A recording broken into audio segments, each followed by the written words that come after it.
Shout out sa mga burautan dyan, burautan gang.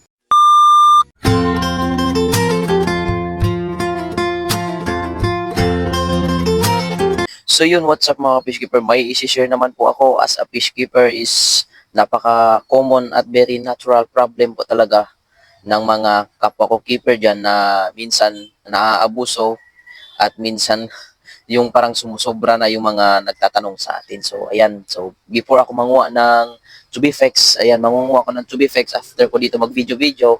So mag-share muna ako ng ilang tips and knowledge na rin as a keeper. So normal lang po minsan yung parang may magtatanong sa atin at parang na-send na natin lahat ng videos, lahat ng photos na hiningi niya is kalaunan hindi lang man niya isin or minsan, bossing, itatanong ko muna sa asawa ko kung payag ba siya. Natatawa lang ako minsan kasi may dumadaan sa wall ko na yung parang quotes at sayings minsan na mga kataga na naiinis na sa mga ganyang gawain ng mga buraot dyan. Oy, so shout out sa mga burautan dyan, burautan gang. So tuloy nyo lang yung ginagawa nyo. As a keeper, alam kong fish keeper din kayo, dapat marunong kayo umitindi sa kapwa nyo na keeper din kasi hindi biro yung papalaki ka ng isda tapos magtatanong sa'yo ng kung ano-ano tapos yun balabusin, ganyan-ganyan.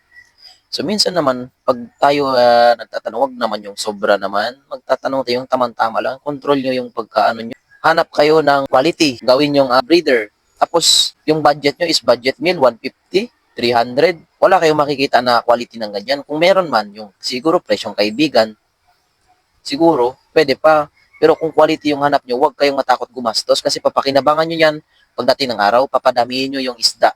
Kaya, pagsikapan nyo talaga kapag nakakuha kayo ng quality na isda, pagsikapan yung paramihin. So, yan po talaga ang very common at number one problema as a fish keeper din nagpa-FS, no, yung mga tanong ng tanong ganyan. So, normal lang po yan mga ka-fish keeper.